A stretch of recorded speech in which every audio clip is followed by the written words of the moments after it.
जय हिंद। इस वीडियो में हम देखेंगे डायनेस्टीज ऑफ एंशिएंट इंडिया, मतलब जो प्राचीन भारत में डायनेस्टी जितनी भी थी, मतलब जो राजवंश थे उन सभी को। ये इस वीडियो का पहला पार्ट है जिसमें मैंने आपको हर्यंका डायनेस्टी से लेकर दो इंडो शाकाज, मतलब जिन्हें आप शाकाज भी बोल सकते हैं, वहीं तक बताया है। और इसके मैं आगे भी पार्ट लाऊंगा जिसमें मैं आपको मुगल एम्पायर वगैरह जितना भी है वो कवर करूँगा। तो देखते हैं। तो स्टार्ट करते हैं विद हमारी फर्स्ट डायनेस्टी जिसका नाम है हर्यंका डायनेस्टी। तो देखते हैं, ये स्टेबलाइज हुई थी 544 बीसी में और डिस्टेबलाइज हुई थी 413 बीसी में। अब देख लेते हैं इसकी कैपिटल। तो कैपिटल थी पहले इसकी राजागृह थी, देन उसको बदलकर बाद में पाटलिपुत्र कर दिया गया। कॉमन लैंग्वेजेस देख लेते हैं, तो थी दो, Sanskrit and Magadhi. Then religion पे आ जाते हैं, तो रिलीजन यहाँ पर 3 फॉलो किए जाते थे, जैनिज्म, बुद्धिज्म एंड हिंदुइज्म। फिर किंग देख लेते हैं। जो फर्स्ट किंग थे हमारे हर्यंका डायनेस्टी के, वो थे बिंबिसारा, जिनका जो शासनकाल था वो 544 बीसीई से लेकर 492 बीसीई तक चला। फिर आ जाते हैं हमारे सेकंड किंग की ओर, जो थे अजातशत्रु। तो इनका भी शासनकाल चला 492 से लेकर 460 बीसीई तक। फिर आ जाते हैं हमारे लास्ट किंग जो थे नागादशका। इनका शासनकाल चला 437 से लेकर 413 बीसीई तक। अब आगे देख लेते हैं। अब देख लेते हैं हर्यंका डायनेस्टी का मैप, मतलब हर्यंका डायनेस्टी ने कितना एरिया कवर करके रखा था या उनकी बाउंड्रीज कहाँ तक थी। तो देखिए, जितना आपको ये रेड रेड हल्का दिख रहा होगा, या मैं आपको अगर मार्क करके बताऊं तो ये जितना भी एरिया है, ये जो श्रावस्ती, वाराणसी, वैशाली, पाटलिपुत्र, राजागृह, चंपा, ये जो एरिया है ये इसी के अंदर में आता था, हर्यंका डायनेस्टी के अंडर में। अब आगे देख लेते हैं। अब हमारे जो 3 किंग्स थे उनके बारे में कुछ देख लेते हैं। तो देखते हैं, फर्स्ट किंग थे जो कि थे हमारे बिंबिसारा, इनके बारे में देख लेते हैं। Bimbisara was the king of Magadha. हमें पता है मगध के राजा थे जिनका शासनकाल चला 544 बीसीई से लेकर 492 बीसीई तक। अब फिर देखते हैं, his expansion of the kingdom specially is annexation of the kingdom of अंगा टू द ईस्ट। मतलब इनकी सबसे बड़ी उपलब्धि मानी जाती है कि इन्होंने जो किंगडम ऑफ अंगा था जो कि ईस्ट में पड़ता था उसको इन्होंने कब्जा करके रख लिया था। अब आगे देखते हैं। देन आ जाते हैं हमारे सेकंड किंग जिनका नाम था अजातशत्रु। ये बिंबिसारा के बेटे थे। तो देखते हैं इनके बारे में भी। Ajatashatru was a king of Haryanka dynasty of Magadha in east India. इनका शासनकाल चला था 492 से लेकर 460 बीसीई तक। फिर देखते हैं, Bimbisara was a contemporary of both Mahavira and Gautama Buddha. मतलब ये दोनों धर्म को मानते थे, मतलब जैन धर्म को भी मानते थे और बौद्ध धर्म को भी मानते थे। He forcefully took over the kingdom of Magadha from his father and imprisoned him. मतलब इन्होंने जो है जबरदस्ती, इनको शासन दिया नहीं गया, मतलब राजगद्दी पर बिठाला नहीं गया, इन्होंने जानबूझकर या फिर कहीं फोर्सफुली मतलब दबाव बनाकर अपने पिताजी को जेल में डलवा दिया और खुद गद्दी पर बैठ गए। He fought a war against Vajji ruled by Licchavis and conquered the republic of Vaishali. मतलब इन्होंने वज्जी के अगेंस्ट वॉर लड़ा और इन्होंने जो रिपब्लिक ऑफ वैशाली था उसको भी जीत लिया। The city of Pataliputra was formed by fortification of a village bye Ajatashatru. तो जो पाटलिपुत्र था, मतलब उसके आसपास इन्होंने बाउंड्री करवाई। मतलब जो पहले राजा महाराजा अटैक करते दूसरे पे, तो उन्होंने इस तरीके का कुछ किला टाइप बनवाया, फोर्टिफिकेशन करवाया, मतलब अटैक से बचने के लिए। अब आगे देखते हैं। देन आ जाते हैं हमारे लास्ट किंग। मतलब मैंने आपको फर्स्ट बताया, सेकंड बताया और फिर मैंने आपको डायरेक्ट लास्ट पे बताया। अगर आप चाहें तो और भी देख सकते हैं जितने भी बीच के किंग थे। मैंने आपको इसलिए नहीं बताया क्योंकि फिर वीडियो बहुत ज़्यादा लंबी हो जाती। तो देखते हैं जो हमारे लास्ट किंग थे जिनका नाम था नागादशका, उनके बारे में। Nagadashaka was the last ruler of Haryanka dynasty from 437 to 413 BCE.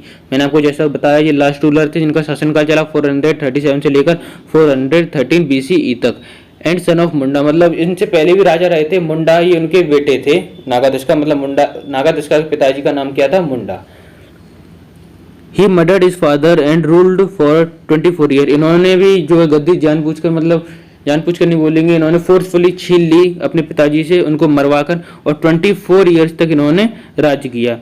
The people disposed him and made Shishunaga king in his place. और पीपल, लोगों को, वहाँ की जो जनता थी मगध की, उनको इनका राज करने का तरीका पसंद नहीं आया, तो उन्होंने इनको हटाकर और शिशुनागा को वहाँ का किंग बना दिया। और यहीं से स्टार्टिंग होती है शिशुनागा डायनेस्टी की। तो आगे देख लेते हैं।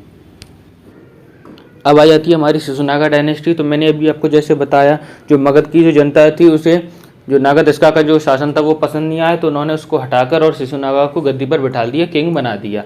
और यहीं से स्टार्टिंग होती है हमारी शिशुनागा डायनेस्टी की। तो देख लेते हैं इसको। शिशुनागा डायनेस्टी स्टेबलाइज हुई थी 413 बीसी में और डिस्टेबलाइज हुई थी 345 बीसी में। देख लेते हैं। इसकी कैपिटल थी राजगीर प्राइमरी कैपिटल, और वैशाली थी इसकी सेकेंडरी कैपिटल, और बाद में इन दोनों को हटाकर एक कैपिटल रख दी गई जिसका नाम पड़ा पाटलिपुत्र। अब देख लेते हैं कॉमन लैंग्वेजेस थी हमारी संस्कृत एंड मगधी। फिर देख लेते हैं रिलीजन, यहाँ पर 3 रिलीजन फॉलो किए जाते थे पहले की तरह, जैनिज्म, बुद्धिज्म एंड हिंदुइज्म। अब देख लेते हैं किंग। इसके फर्स्ट किंग पढ़े मैंने आपको बताया शिशुनागा पढ़े, जिनका शासनकाल चला था 413 से लेकर 395 BCE तक। फिर हमारे किंग आते हैं, ये हमारे फर्स्ट किंग थे शिशुनागा। देन मैंने आपको लास्ट किंग बताए हैं, लास्ट किंग जिनका नाम है महानंदिन, और इनका शासनकाल चला 355 से लेकर 345 BC तक। आगे देख लेते हैं।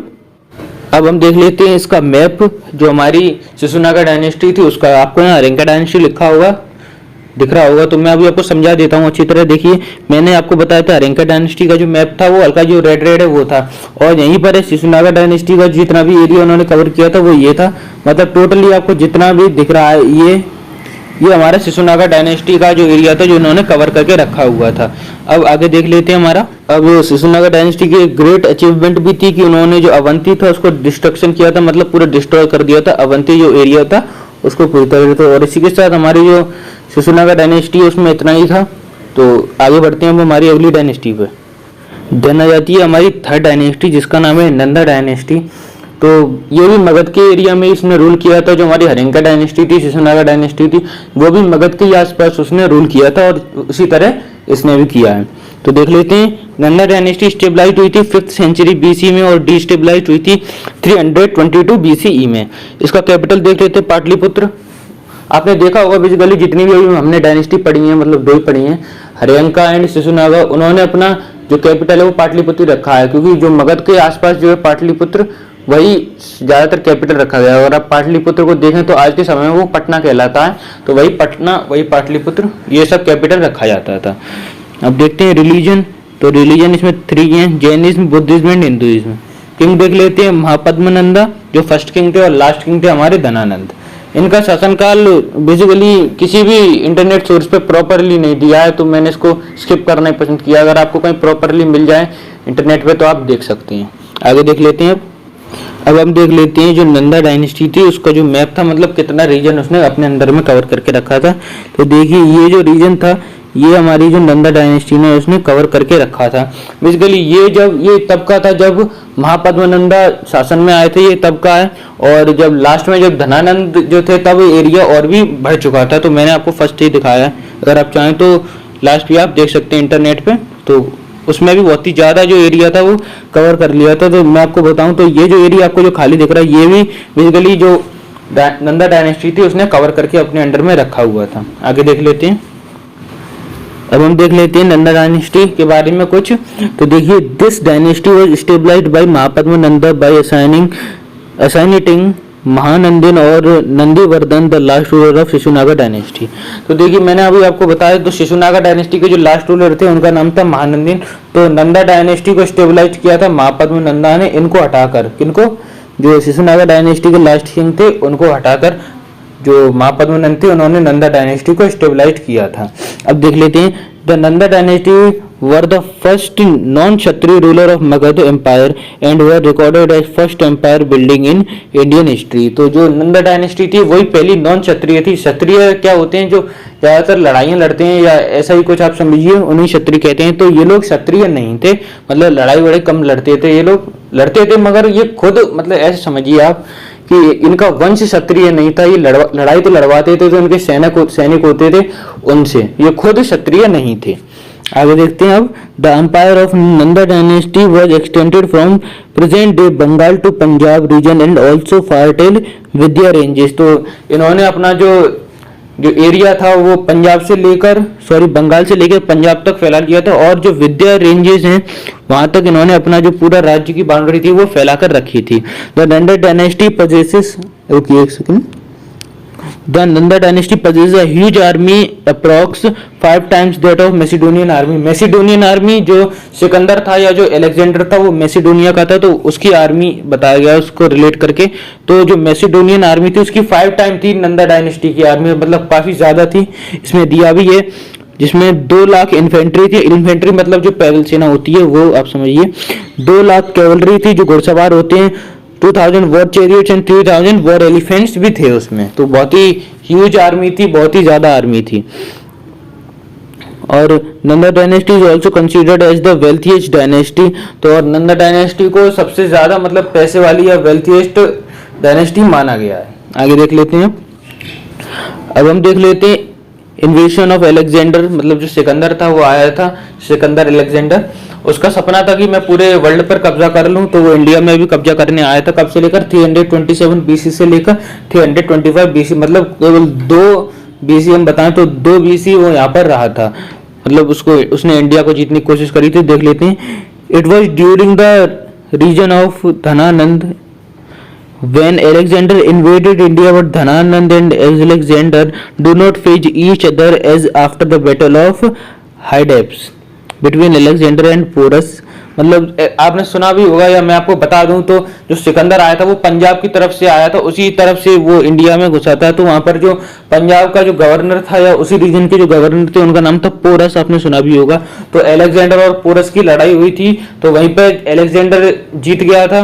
तो फिर वहीं से जीतने के बाद तो वहां की सेना कमजोर पड़ गई थी, तो वहां से उन्हें लौटना पड़ा। तो सिकंदर ने वहीं पे हार मान ली, तो लौटना पड़ा। तो सिकंदर और धनानंद की वहां पर फाइट नहीं हुई थी एक दूसरे से।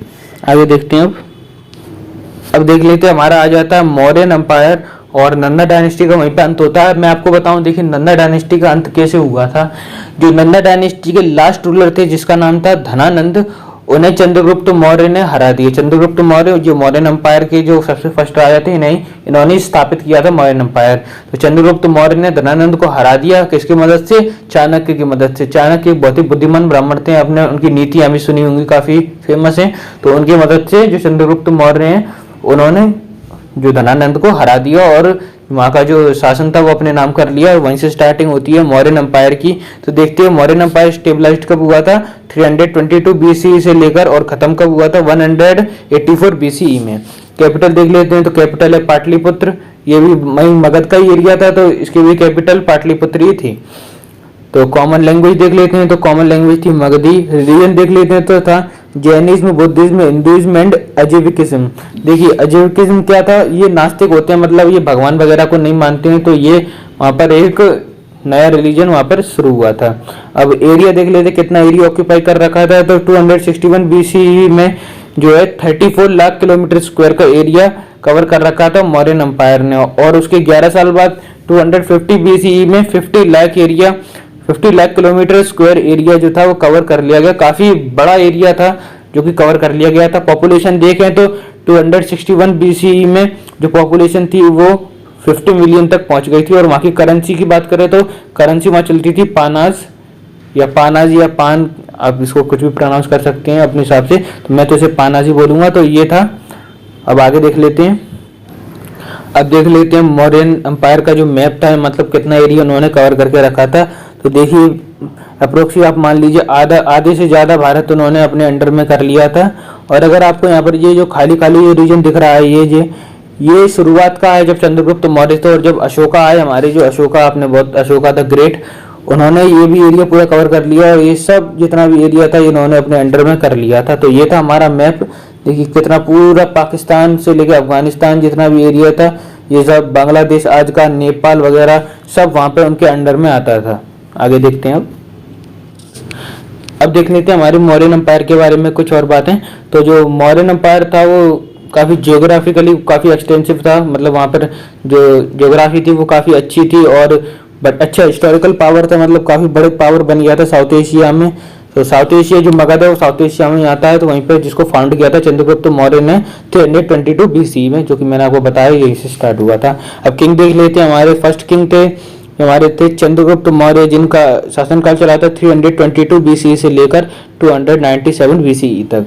फिर हमारे पड़े बिंदुसारा। देखिए बिंबिसारा जो हमारे अरंका डायनेस्टी के फर्स्ट किंग थे, और ये बिंदुसारा, तो आप कंफ्यूज मत होइएगा, अलग अलग है दोनों, जिनका शासनकाल चला था 297 बीसी से लेकर 237 बीसी तक। फिर आते हैं हमारे अशोका द ग्रेट, इनका तो नाम आपने सुना ही होगा, काफी फेमस है अशोका द ग्रेट, जिनका शासनकाल चला था 268 बीसी से लेकर 232 बीसी तक। अब आगे देख लेते हैं।